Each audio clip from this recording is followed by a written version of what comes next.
Oi, gente, muito bom dia. Você acompanha a partir de agora ao vivo pela TVA e ao vivo também pelo Facebook o programa Direto do Plenário, que traz para vocês um resumo dos principais destaques aqui da Assembleia Legislativa. Eu sou a Denise Félix, essa é a Monique Serafim, que está aqui ligadinha nas redes sociais e vai ficar aqui durante todo o programa, né, Monique? Oi, bom dia, Denise. Bom dia a todos. Como sempre, vou estar aqui fazendo a interação entre o pessoal das redes sociais e o nosso programa, que está passando ao vivo na TVA e no nosso Facebook.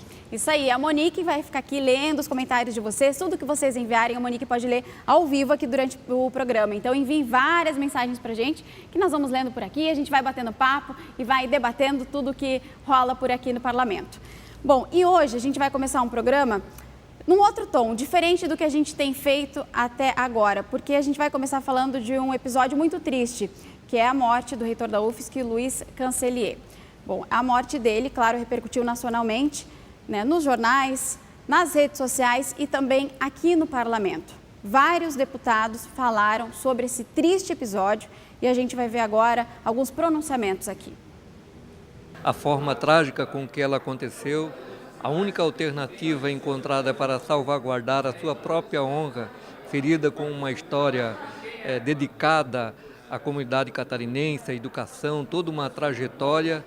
A única forma, a forma mais difícil, mais dolorida, de salvaguardar a própria honra, tirando sua própria vida. Um momento muito triste, de luto que o Estado de Santa Catarina vive, mas também todas as 63 universidades federais de todo o nosso país, com a participação de muitos reitores que manifestaram a indignação da forma como foi conduzida todo esse processo, enfim, de investigação, de prisão do nosso reitor, sem permitir o contraditório. A nota do Procurador-Geral do Estado, que retrata com muita singeleza, mas com muito conteúdo, aquilo que vem acontecendo pelas autoridades.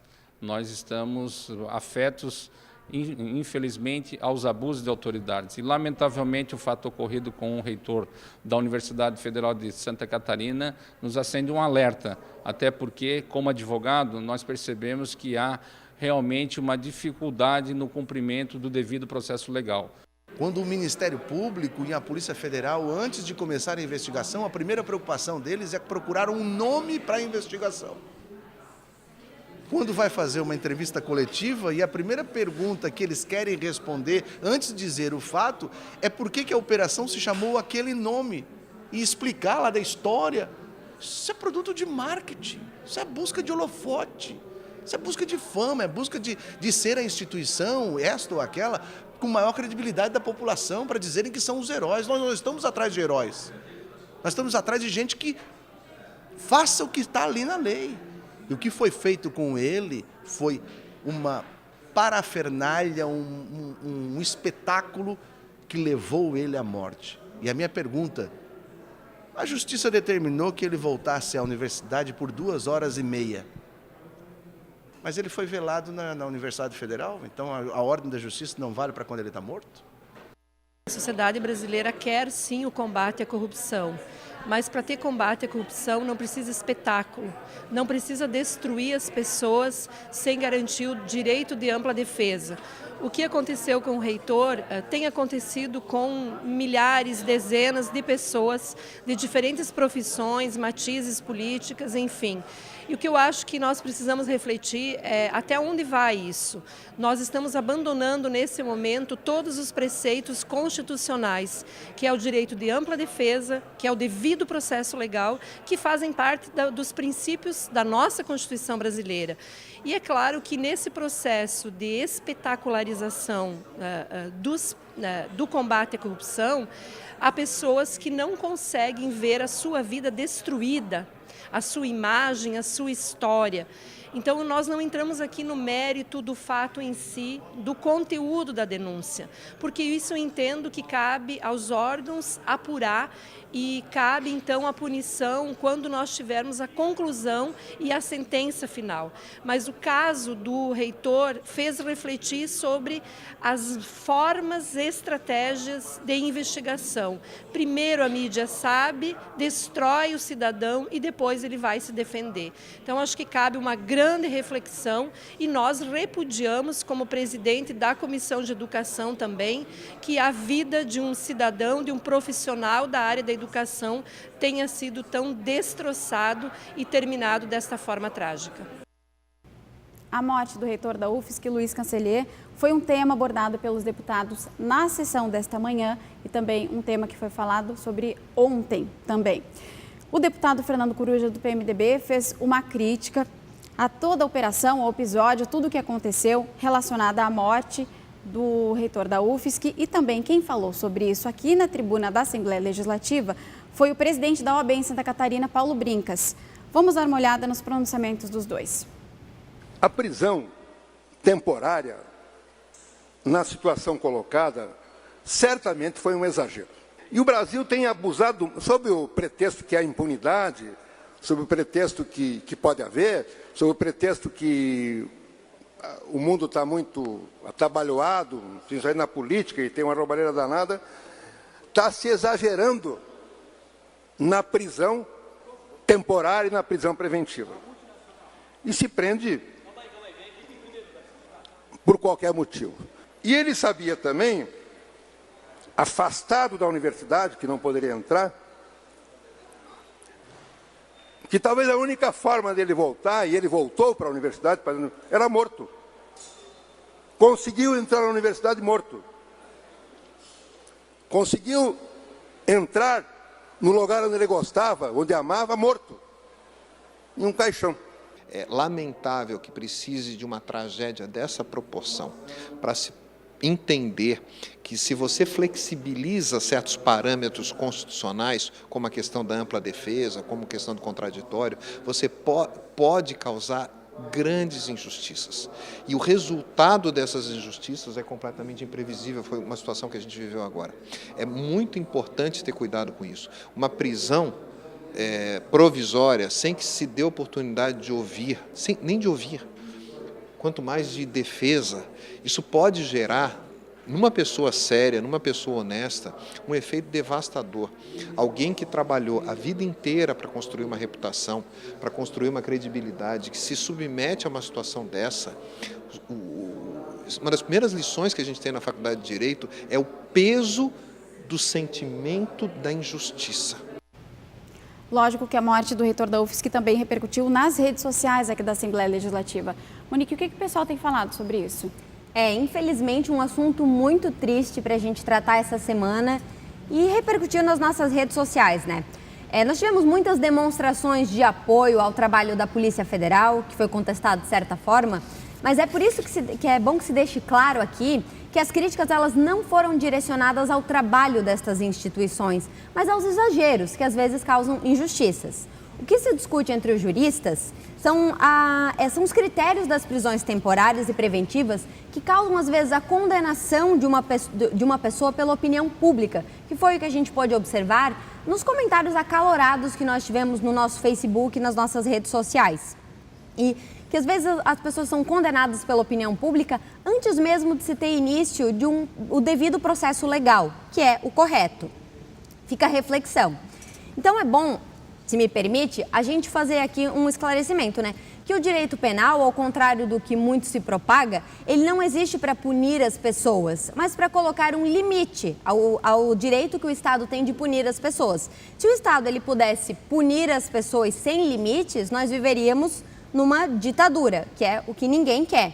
Por isso que é muito importante que se respeitem as regras para não acontecerem os exageros, para não acontecerem as injustiças. Vamos comentar alguns comentários que a gente recebeu pelo WhatsApp. Vamos pegar aqui, bastante gente se manifestou e nós selecionamos aqui alguns comentários mais diferentes que a gente pode aqui compartilhar com as pessoas.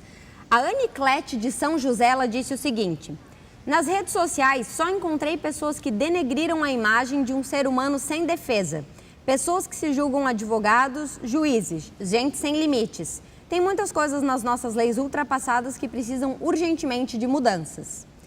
Também temos aqui o comentário da Sheila de Florianópolis.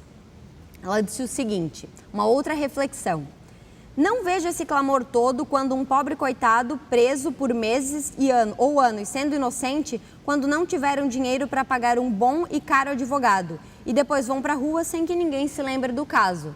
Então as pessoas fizeram muito essa reflexão também, que às vezes casos como esse acontecem com pessoas todos os dias e que não é noticiado. Então fica a reflexão para evitar injustiças.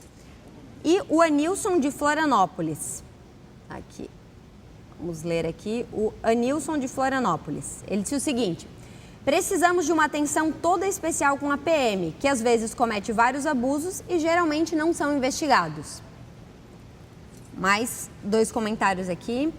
O Rodrigo de... Não, só um pouquinho. Monique, e se quiser também falando para o pessoal, como é que quem quiser mandar mensagem sobre esse assunto, sobre o que a gente foi falando aqui no Direto Plenário, quais são os canais de comunicação, quais são as redes sociais da Assembleia Legislativa? Claro, o pessoal pode se manifestar, mandar uma mensagem para o nosso WhatsApp, que o número é 99601127, e no nosso Facebook também, que existe um post ali, as pessoas estão se manifestando. Só continuando aqui, Rodrigo de São José, ele fez uma outra reflexão. Antes a crítica era que ninguém era preso, e agora a crítica é porque se prende? E também temos aqui o Fernando, de São Pedro de Alcântara, para finalizar aqui as nossas interações pelo WhatsApp. Já o Fernando, ele acha que não houve abuso de autoridade. Se alguém fez alguma coisa errada, a pessoa tem que ser investigada. Isso faz parte do processo penal. Então essas foram algumas opiniões que nós recebemos, opiniões diferenciadas. Cada um tem a sua opinião e o espaço está ali aberto para o pessoal se manifestar. Obrigada a participação de todos. Legal, gente. Podem enviar várias mensagens para a gente que nós podemos ler ao vivo aqui no programa Direto do Plenário, tá bom? Bom, e agora vamos falar de projetos de lei, claro, que são sempre debatidos aqui ao longo da semana, nas reuniões de comissões, também nas sessões ordinárias, que acontecem às terças, quartas e quintas-feiras. E a gente vai falar de um projeto do deputado Milton Obos, que foi aprovado essa semana. Esse projeto, essa proposta do deputado, cria oficialmente a rota turística Caminhos da Neve. Você vai dar uma olhada aí no mapa que a gente fez com todas as cidades que inclui essa proposta. Esse projeto prevê a ligação viária entre as serras catarinense e gaúcha, proporcionando o desenvolvimento turístico da região. O que você acha sobre isso? Interessante, né? Mande sua mensagem para a gente, o seu comentário, a sua opinião. Se você concorda ou discorda dessa rota, se quer visitar a rota Caminhos da Neve recém-criada, então manda mensagem pra gente que a gente quer saber a sua opinião, tá bom? Tem alguma coisa sobre isso aí, Monique? Sim, esse projeto ele foi bem interessante. Nós colocamos ele nas nossas redes sociais, no nosso Facebook, principalmente quando ele ainda estava em tramitação e bastante gente se manifestou. Nós tivemos mais de 500 reações sobre o projeto e tivemos sugestões de diversas emendas que foram acatadas. É legal comentar isso, as pessoas fizeram sugestões e o deputado foi lá e promoveu as modificações.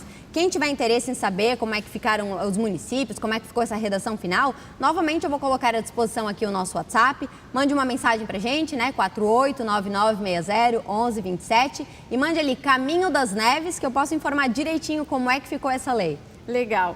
E ontem, os organizadores do JASC estiveram aqui na Assembleia Legislativa para apresentar o troféu do JASC desse ano. Você vai ver imagens do troféu aí. Esse troféu vai ficar exposto durante 10 dias aqui no hall da Assembleia Legislativa. Então, se você está curioso, quer vir aqui ver, olha, pode vir. Está aqui no hall da Assembleia Legislativa, essa é a Casa do Povo, aberta a todo mundo. Inclusive, não só para conhecer o troféu, também para assistir às sessões ordinárias, comissões, reuniões, enfim. Todo mundo pode vir aqui, esse é um espaço aberto, a população pode vir aqui assistir a tudo que acontece e ver de perto as atividades dos parlamentares. Legal, gente? Monique, o que mais que a gente tem aí nas redes sociais, quem está bombando, o que mais que você destaca que o pessoal está falando? Essa semana nós postamos um projeto que chamou bastante atenção, que é sobre a questão do uso da bicicleta, de políticas de ciclovia. Nós colocamos são 3 projetos que estão tramitando aqui na Assembleia Legislativa. Nós já tivemos mais de 1000 reações ali no nosso Facebook. É o seguinte, é um projeto que cria o sistema cicloviário, que é do deputado João Amin, do PP. Outro que cria a política de mobilidade sustentável, que é do deputado Antônio Aguiar.